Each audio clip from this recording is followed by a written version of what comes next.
bem-vindo a Carlos Giva, nome do meu canal, mais uma vez aqui para lhe trazer mais o exame de História. Hoje vamos resolver o exame de admissão da Universidade Eduardo Mondlane, a maior universidade de Moçambique, exame de História 2008. Dizer que este exame foi enviado pelo Salustiano, que eu vou colocar aí a mensagem que ele enviou no meu WhatsApp. Portanto, você ainda pode também enviar o seu exame no meu WhatsApp. Vamos resolver junto. Dizer que esse exame é muito desafiador, é super interessante. Senti-me muito honrado de resolver esse exame. Vou me sentir honrado de resolver esse exame consigo, e vou dizer que esse exame é super puxado, super doce de resolver, diferente dos exames atuais. Vamos resolver hoje da primeira questão, vamos até a questão 11, não é? O sistema é aquele, vamos discutindo as opções, as afirmações, vamos dar acima daquilo que o exame pede. Podemos bazar? Então, bora lá, vamos. A primeira questão que nós temos aqui é: no século XIV, gente, aqui tudo deve ser aproveitado, toda a palavra, todo detalhe faz muito sentido, não é? Neste exame, e não só neste, como em outros exames. Se neste exame nós estamos a questionar sobre este século, outro pode me estar a questionar, então eu devo saber o que significa o que é século XIV. Gente, quando falamos do século XIV, estamos a falar justamente do início da Idade Moderna. Estamos a falar do fim da Idade medieval. Outra coisa, quando falamos de século XIV, estamos a falar do início das primeiras expansões europeias. Quando falamos das primeiras expansões europeias, estamos a falar de quê? De Portugal, de Espanha, que são os pioneiros. Quando falamos de Portugal e Espanha, estamos a falar da península da Península Ibérica. Quando falamos desses dois, estamos a falar do tratado de quê? De Tordesilhas, em que eles vão dividir o mundo em duas partes, em que a África ficava com a parte mais a este, mais de África, e a Espanha ficaria com aquela parte mais para a América, não é? Ok, vamos lá. No século XIV, a historiografia desenvolveu-se sob o impulso de grandes senhores que encomendavam as crônicas sobre os seus domínios. A este tipo de historiografia chamamos de... Eu tenho aqui vários exames que tratam muito sobre historiografia. Sobre essa questão já falei várias vezes. Naturalmente que a história encomendada no século XIV, que é o período medieval, essa história era uma história palaciana. História palaciana, ou historiografia palaciana, era aquela historiografia em que se encomendava a história. Chamava-se indivíduos para escrever sobre os indivíduos dos palácios. Tanto é que essa historiografia há de ser conhecida como historiografia palaciana, que também palaciana. Temos aqui medieval. Medieval aqui está deslocado porque eu já disse, século XIV, gente, abre a nova idade, que é a idade moderna. Então não tem como falar aqui de idade média ou medieval, porque a idade medieval, gente, começa do século V, que é 476, o ano que se invade Roma, até século XV. Essa é a idade média ou idade medieval. Então depois temos a moderna, que vai começar de século XIV, que é o século que temos aqui, até século XVIII, que é 1789, quando da Revolução Francesa, que acontece no dia 14 de junho de 1789. Então, a opção A está fora de questão. Naturalmente que a historiografia, a opção correta aqui é palaciana, que é uma historiografia da Idade Moderna. Vamos lá, 2. Na segunda metade do século XIX, a historiografia...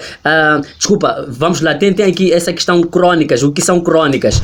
Crônicas são documentos que eram escritos durante um período um pouco longo, mas a forma mais correta de definir isto: crônicas são aqueles documentos que são escritos durante um mandato. durante um período de mandato, seja dos papas, seja dos reis, seja aquele período todo, quando termina o mandato de um rei, a vida de um rei, escrevia-se crônicas. São diferentes de anais. Anais são outros documentos que são escritos anualmente, funcionam como se fossem relatórios anuais. Anais, crônicas, durante um certo, ou no fim de um certo período. Vamos lá. Na segunda metade do século XIX, a historiografia evoluiu sobre a influência de diferentes correntes de pensamento, nomeadamente, estou a correr um pouco, não é? Porque esse exame aqui comenta-se muito, tenho que falar muito, senão acabo alongando muito o exame. Portanto, são quais as historiografias predominantes no século XIX? Quando falamos da historiografia do século XIX, gente, primeiro estamos a falar naturalmente do positivismo, do historicismo e do socialismo científico. Quando falamos do socialismo científico, outros exames pode vir o materialismo histórico. Quer seja o materialismo histórico ou socialismo científico, todos são produzidos por Karl Marx. Karl Marx, não é? E para o caso até de socialismo científico vamos ter o Friedrich Hegel, neste caso, que não é, ok, Hegel, Karl Marx e Hegel, os socialistas científicos. Essas historiografias vão predominar durante, não é, o século XIX. Depois do século XIX para o século XX vamos ter a historiografia dos análises. A historiografia dos análises em parte aparece para responder a algumas anomalias que essas historiografias apresentavam, tanto principalmente o positivismo, que, não é, dizia que a história devia seguir-se com as mesmas leis, ou pretendia aplicar as mesmas leis que eram aplicadas nas ciências naturais ou nas ciências exatas, matemática, física, química. Queria aplicar as mesmas leis na história, o que não era fácil. Esse é o pai do socialismo. Socialismo não, da sociologia. Sociologia que era uma ciência da sociedade, que estudava as dinâmicas sociais. Então aparece aqui uma pequena luta em que o positivismo dizia que nós analisamos as sociedades. Então como é que a história de novo quer voltar a analisar as sociedades? Nós conseguimos melhor analisar as sociedades atualmente. A história não consegue fazer isso, né? Há uma pequena batalha que vai acontecer. O socialismo, os análises que formados por Marc Bloch e Lucien Febvre aparecem para resgatar a história da crise, das pedradas que recebiam do positivismo. Quando falamos do positivismo, o criador do positivismo é o Augusto Comte, que é o sociólogo, é o indivíduo que vai criar é o pai da sociologia, não é? As restantes questões não me dizem lá muita coisa, portanto vou tentar saltá-las para não levarmos muito tempo. Talvez comentar sobre o socialismo, mas é melhor eu correr mesmo. Se calhar uma outra questão vai nos aparecer isto. Ok, 3. A África não é um continente histórico. Quem pronuncia isso, gente? É o Hegel, não é o Friedrich Hegel, aquele do socialismo científico, não é? É Hegel, é um outro indivíduo aí, não é? Portanto, ele teria dito que a África não era um continente histórico, que não tem história, não é?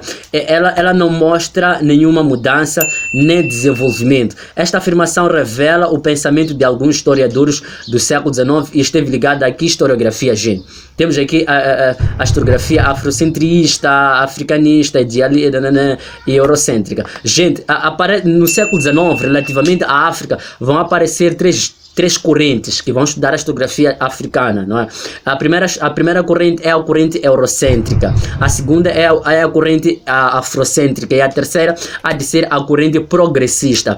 A eurocêntrica é aquela corrente predominantemente racista que minimizava muito a África, a raça negra em virtude a raça branca, não é? E portanto esta corrente eurocêntrica é aquela que diz que na África não tem história. Se existe história, é a história nossa como europeus que escrevemos na própria Europa. Depois aparece a corrente afrocêntrica que diz que não, a África tem história até sem depender dos outros, sem depender dos europeus, sem depender dos árabes. A África tem uma história, que é uma corrente predominantemente radical. Mas depois aparece aparece a terceira corrente, que é a corrente progressista, que esta corrente vai dizer que não, gente, a África pode ter história desde que nós analisemos isso como uma nova vertente. É preciso que a gente perceba que a história não é somente aquela história escrita. Existe história nas lendas, existe história nos contos, que é fonte oral, arqueologia, material, a história nisto que é possível de estudar. Não é?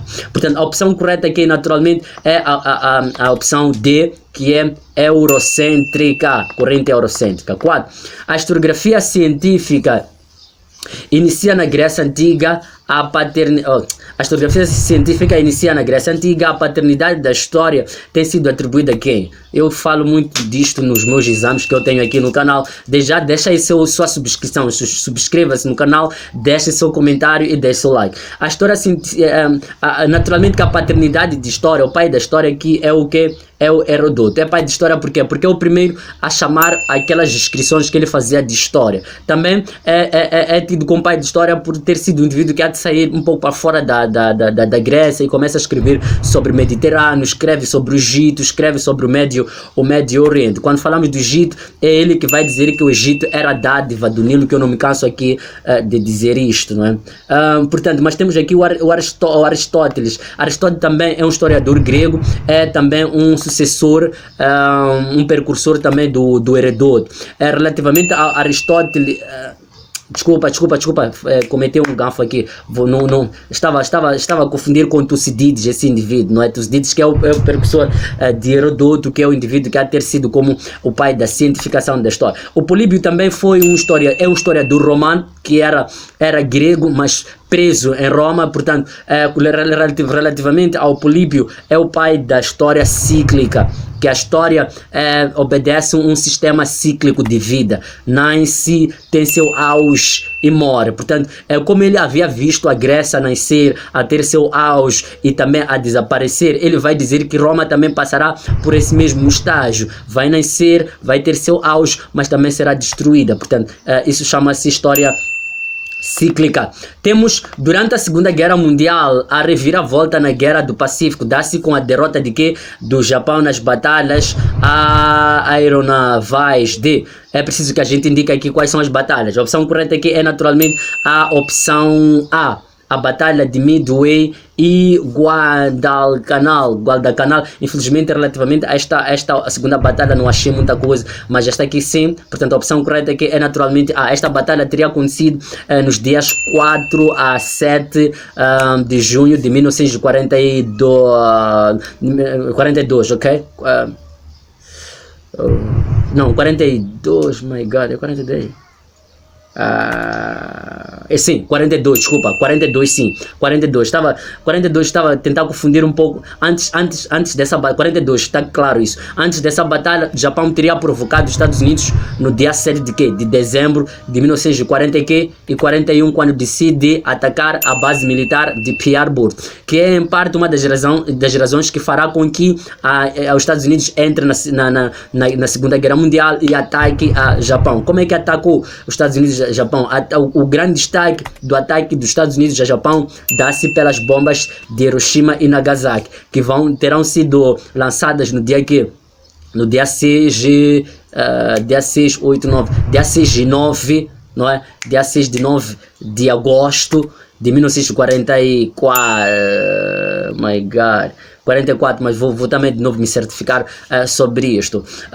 O que é que mais se pode dizer aqui relativamente à reviravolta? Relativamente à reviravolta, estamos a falar dos últimos momentos da Segunda Guerra Mundial, e a primeira reviravolta acontece mesmo com o desembarque à Normândia, que é conhecido como dia D, que acontece quando no dia 6 de junho de 1904 na costa normanda, na França. Portanto, é a reviravolta contra a Alemanha. A reviravolta contra o Japão acontece com essa batalha de Midway, vai se alastrar até as bombas atômicas de Hiroshima e Nagasaki, não é? Vamos tentar puxar um pouco. Há muita coisa aqui que eu poderia dizer aqui, não é? Mas vamos tentar puxar um pouco. 6, já tenho 14 minutos aí. 6, a história tem determinados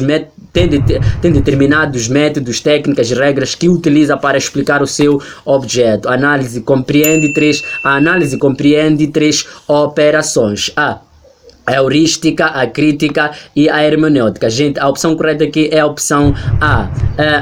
Relativamente aos métodos da história, existem dois métodos. Tem a análise e tem a síntese. Vou dizer dois métodos. A análise é o primeiro método, o segundo é a síntese. Dentro da análise tem lá três operações, que podem ser também 4 operações, dependendo de exame para exame. Podem ser 4, podem ser 3. Depois vou explicar por que isso. A síntese não tem nenhuma operação, é síntese. A síntese consiste no trabalho final, a produção de um trabalho final. Um livro, por exemplo, tenho aqui, por exemplo, este livro. Um livro, por exemplo, é livro da 12ª classe. O livro, por exemplo, isto aqui é síntese, não é? É um trabalho final. Mas existem trabalhos de análise, e nesse trabalho de análise tem 4 operações.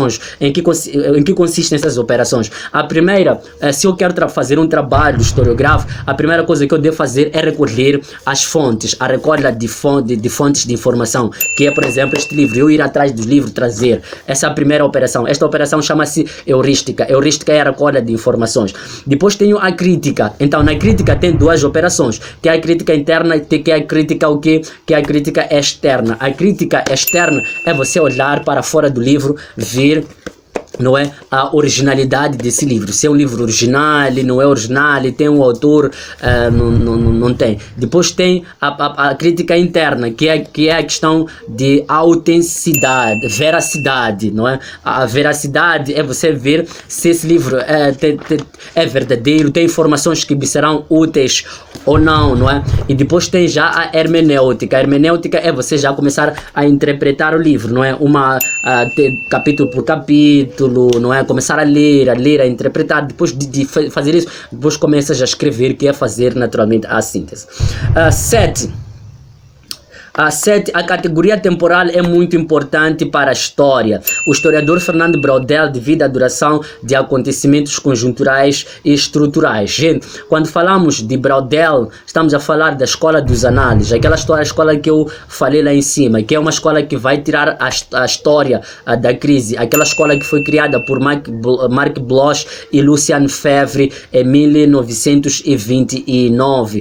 Que eram franceses, não é? Depois da morte desses dois, da primeira geração, Marc Bloch e Lucien Febvre, aparece o Fernando Braudel. O Fernando Braudel vai ocupar a segunda geração. Depois dele, aparece a terceira geração, que há de ser ocupada pelos Le Goff, Pierre Nils, Pierre Nora e outros, não é? Agora, relativamente ao Braudel, no tempo dele, ele vai trazer a dimensão temporal das coisas, porque havia uma pequena discussão relativamente ao tempo de história. Julgava-se que os tempos de hoje, acontecimentos de agora, de hoje, por exemplo, fossem acontecimentos históricos, e Braudel diz que não, os acontecimentos de hoje não são acontecimentos de história. Os acontecimentos de história são acontecimentos que aconteceram há muito tempo. Existe um tempo para acontecimentos históricos, ou com carga histórica. Vou explicar isso. Portanto, ele traz 3 tempos, não é? Traz o tempo de curta duração, de média duração e de longa duração, que é a opção C, curto, médio e longo tempo, ou curto, médio e longa duração. Relativamente ao curto período, a curta duração é o tempo jornalístico, segundo Braudel. Jornalístico por quê? Porque é o tempo de acontecimentos para jornais, para os jornalistas. Por exemplo, alguém morreu ontem, roubou-se ontem, alguém violou uma criança. Esses são acontecimentos jornalísticos, não históricos, porque aconteceram agora, não é? Mas tem do médio. Médios são pequenos ciclos que aconteceram em um tempo um pouco assim que puxado. Por exemplo, uma greve, explosão de Paioli, não é? É um acontecimento que aconteceu num determinado tempo, não é? Que vai ter influências por um pequeno tempo, não é? Mas existem já acontecimentos de longa duração. Dizer que relativamente ao tempo médio para Braudel é tempo conjuntural, pode vir como tempo como conjuntura, e longa duração pode vir como tempo estrutural, que é o tempo da própria história. Relativamente à estrutura, esse tempo é o tempo de grandes permanências, coisas que acontecem de forma permanente, coisas que acontecem de forma repetitiva, que acontecem durante muito tempo, acontecem, chegam ao seu estado, voltam a acontecer, chegam ao estado, voltam a acontecer, permanecem por muito tempo, repetem-se por muito tempo. É um tempo mais longo, não é? É o tempo longo. Então, esse tempo é naturalmente o tempo da história. Essa definição aparece muito para desfazer o campo da sociologia, o campo de outras cadeiras com o campo da história. O campo da história é mais longo do que de outras. Naturalmente que essa explicação pode não ser muito assim por conta do tempo que eu tenho. Já tenho 20 minutos aí, vamos até questão 11. Vamos lá. Dentre as razões que levaram à ocupação da Rodésia por imperialistas britânicos, destaca-se a opção correta aqui, gente, é naturalmente a opção D. A grande esperança de a British South African Company encontrar grandes jazigos de ouro, não é?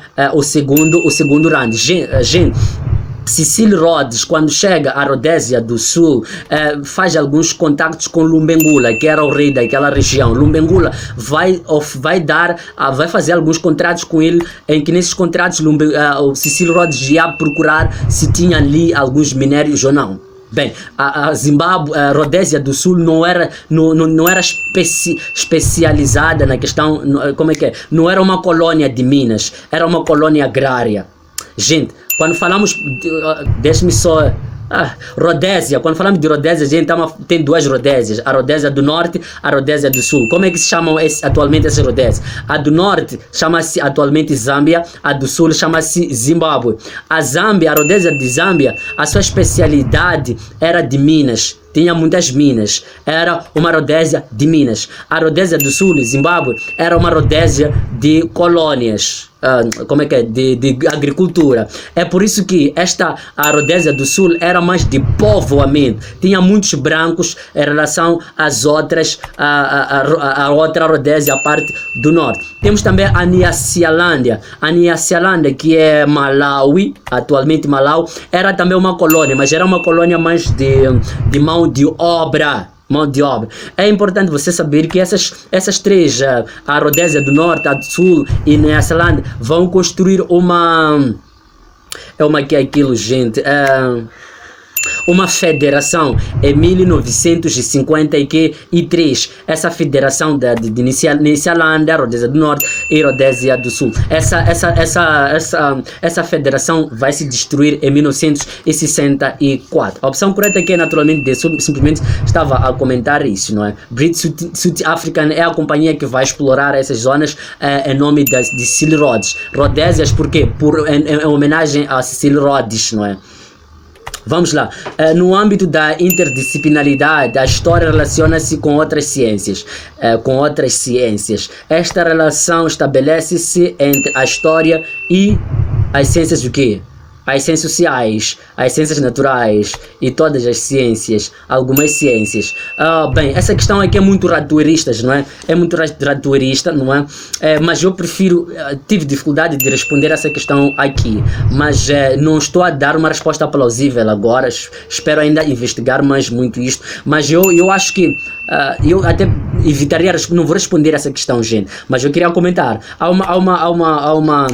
uma obra de Fernando Braudel lá em cima, aquele indivíduo que nós falamos, que ele que é história e ciências e ciências sociais. Eu no último dos casos ficaria com A, mas eu prefiro não responder essa questão. Tenho dificuldade de responder agora. Vamos já, entre 15 de novembro de 1884 e 26 de fevereiro de 1885 realiza-se a Conferência de Berlim, que marca o quê? A opção correta aqui é naturalmente vamos lá, D. A obrigatoriedade de as potências ocuparem efetivamente o continente africano, usando todos os meios possíveis, desde o momento que evitassem conflitos com outras potências europeias e minimizassem os danos para africanos. Os danos para africanos, minimizassem os danos. Bem, a opção correta aqui para mim é D, não é? É D porque primeiro é a questão da ocupação efetiva, segundo é a questão de evitar conflitos, terceiro é a questão de se evitar danos aos africanos. O discurso da conferência não havia lá ideias de que matem os africanos, façam isto, sabotem, não. O objetivo da conferência era regular a ocupação efetiva, promover o desenvolvimento desses estados ou desses territórios. Esse era o discurso. Portanto, a realidade no campo vai ditar outra coisa que não teve muito a ver não teve muito a ver com a intenção do discurso da conferência. Portanto, aqui a opção correta é naturalmente a opção D. Mas, relativamente à conferência de Berlim, as datas são muito importantes, preserve essas datas, 15 a 26. A outra coisa é que são 15 participantes dessa conferência que lá estarão, e exceptuando, não é, a conferência de que, exceptuando a presença dos africanos. Outras ideias daqui de cima também são relevantes. A questão, por exemplo, ok, a opção D a opção D é a correta, gente, para não vos... Vamos lá, a última questão. Temos, no contexto da penetração imperialista, a Alemanha colonizou até pelo menos 1914 os seguintes territórios. Vai colonizar o quê? Vamos lá. Temos Togo, Sudoeste Africano, Tanganyika e Camarões. Naturalmente que a opção correta aqui é a opção A, Togo, Sudoeste Africano. Quando falamos de Sudoeste Africano, estamos a falar de quê? Estamos a falar da Namíbia atualmente. Namíbia que depois passará para a administração da África do Sul no período ainda da África do Sul, enquanto ainda sistema do apartheid, não é? Depois vamos ter Tanganyika. Tanganyika é o que atualmente é Tanzânia. Essas foram as colônias alemãs até 1914. Perde essas colônias no contexto do Tratado de Versalhes. Perde no contexto de ter perdido a guerra no final da guerra, submetida ao Tratado de Versalhes no dia 28 de junho de 1919. Gente, vamos terminar aqui o nosso exame. Desde já eu quero pedir, deixa aí a sua subscrição, o seu comentário, o que você achou disto, e, não é? E no próximo exame vamos começar do número 12, vamos tentar puxar até 24, e valeu, até lá!